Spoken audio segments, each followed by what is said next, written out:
Welcome to the Slop Farm. Enjoy the video. In this video, I will explain how to change your Kia Forte brake light.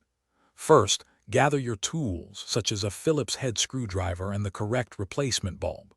Then, open your trunk to access the tail light assembly from the inside. You'll remove a couple of retaining nuts, gently pull the housing, and then twist out the old bulb. It's a straightforward process that anyone can do.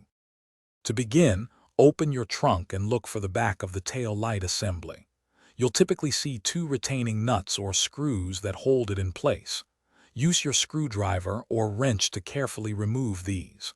Once they are out, gently pull the entire tail light housing straight back from the car. You might need to wiggle it a little to release it. Now that the assembly is free, locate the brake light bulb socket. It's usually a distinct color or size.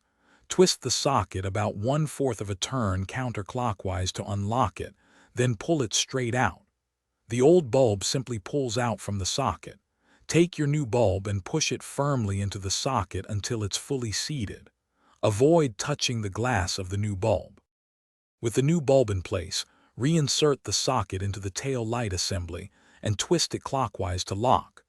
Carefully align the tail light housing with its mounting points on the car and push it back into place. Reinstall the two retaining nuts or screws you removed earlier, tightening them securely. Finally, have someone press the brake pedal to confirm your new brake light is working correctly. Thanks for watching. Consider subscribing if we helped you today.